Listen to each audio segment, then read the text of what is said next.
போது உண்மையாவே எனக்கு அந்த மெடல் போடணும்னு ஆசையா இருந்துச்சு. அன்னைக்கு காட்டு பகுதியில போடும்போது மைலோ தான் இந்த மாதிரி மெடல் நீ போட்டு பாரு அப்படின்னு சொல்லி என்கிட்ட கொடுத்தான். கொடுத்துட்டு நாங்க 2 பேரும் விளையாண்டு இருக்கும்போது அவனே தெரியாம கீழே விழுந்துட்டான். நான் ஒன்னும் அவனை கொலை பண்ணல. ஆனா எல்லாரும் என்ன சந்தேகப்படுறீங்க? அந்த மெடல் என்கிட்ட சும்மா ஒரு ஞாபகார்த்தமா இருக்கட்டுமே தான் நான் எடுத்து வச்சிருக்கேன் அப்படின்ற மாதிரி பதில் சொல்றா. ஆனா டேவிட்க்கு வந்துட்டு ஒரு லைட்டா டவுட் வர ஆரம்பிச்சிருச்சு. அதனால அவன் வந்துட்டு எப்படியாவது இந்த பொண்ணை வந்து ஒரு சைக்காட்ரிஸ்ட் கூட்டிட்டு போகணும் அப்படிங்கிற ஒரு நினைப்புல தான் இருக்கான். அப்போ வந்துட்டு இவன் நேரா ஏஞ்சலாக்கு கால் பண்ணி இந்த மாதிரி அவ நடந்துக்கிறது கொஞ்சம் வித்தியாசமா இருக்கு அப்படின்ற மாதிரி பேசிட்டு போயிட்டே இருக்கும்போது அந்த எல்லிஸ் இருக்காங்க இல்லையா ஸ்கூல் டீச்சர், அவங்க போயிட்டு இருந்த கார் வந்துட்டு பயங்கரமா ஆக்சிடென்ட் ஆகி எல்லிஸ் அந்த இடத்துல இறந்திருக்காங்க. ஏன்னா ஒரு மொத்த குழவி குடும்பம் அங்கதான் இருந்திருக்கு இல்லையா.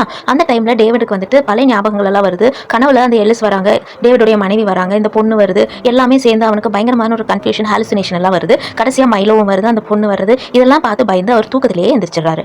இப்போ டேவிடும் இந்த பொண்ணும் சேர்ந்துட்டு மைலோவோட வீட்டுக்கு போறாங்க. அவங்க பேரண்ட்ஸை பார்க்கறதுக்கு. வீட்டுக்கு போனதுக்கு அப்புறமா எல்லிஸ் இருக்காங்க இல்லையா, அவங்க இறந்ததை பத்தி பேசுறாங்க. பேசும்போது அவங்க இறந்தது என்னால நம்பவே முடியலன்னு பேசிட்டு இவன் கையில வச்சிருக்கக்கூடிய மைலோவோட அந்த மெடல், இந்த பிரச்சனைக்கெல்லாம் காரணமா இருந்தா அந்த மெடல் வந்துட்டு இந்தாங்க இவ கிட்ட இருந்துச்சு, அவன் தான் கொடுத்துருக்கான் அப்படின்ற மாதிரி சொல்றாங்க. அப்போ இவங்க வந்துட்டு மைலோ இறந்த துக்கத்திலிருந்தே வெளியே வரல. அதுக்குள்ள எலிஸும் இறந்துட்டாங்க, ரொம்ப வருத்தமா இருக்கு.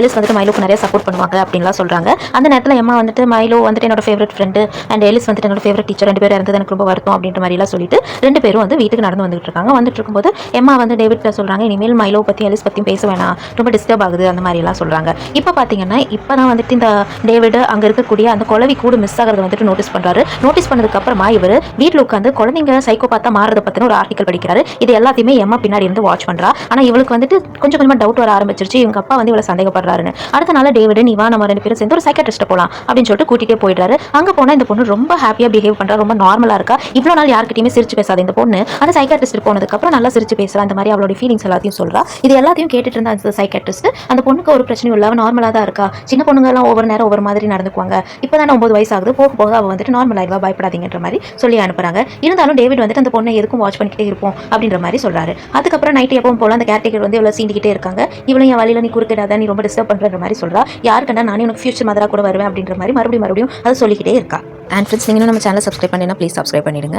இப்போ பார்த்தீங்கன்னா டேவிட் நைட்டில் ஒரு பார்ட்டிக்கு போகிறதா சொல்லிட்டு எம்மா கிட்டே அந்த பொண்ணுக்கிட்ட சொல்லிட்டு பார்ட்டி கிளம்பி போயிடுறாங்க. எனக்கு இங்கே தனியாக இருக்க போய் பிடிக்கலன்ற மாதிரி அந்த எம்மா சொல்கிறாங்க. அதான் கேர்டேக்கர் இருக்காங்கல்ல அப்படின்னு சொல்லிட்டு அந்த பொண்ணுக்கிட்ட இவ்வளோ விட்டுட்டு போயிடுறாங்க. இந்த பொண்ணு எப்பவும் போல ராத்திரி ஆனால் அங்கே இங்கேயும் வளர்த்திக்கிட்டு இருக்கு, ஏதாவது ஒரு லீடு கிடைக்குமான்னு தேடிட்டு இருக்கு. அப்போ நைட் டைமில் இவ வந்துட்டு கீழே இருக்கக்கூடிய ஒரு ஒர்க் ஷாப்புக்கு போகிறா. ஒர்க் ஷாப்புக்கு போனோடனே பின்னாடி இருந்து யாரோ கதவை டக்குன்னு சாத்திடுறாங்க. இந்த பொண்ணு எவ்வளோ கத்தி பார்க்குது, லாக்கில் ஓப்பன் பண்ண பார்க்குது. இருந்தாலும் எல்லா டோரையும் லாக் பண்ணிட்டு உள்ளுக்குள்ள யாரும் நெருப்ப போட்டுறாங்க.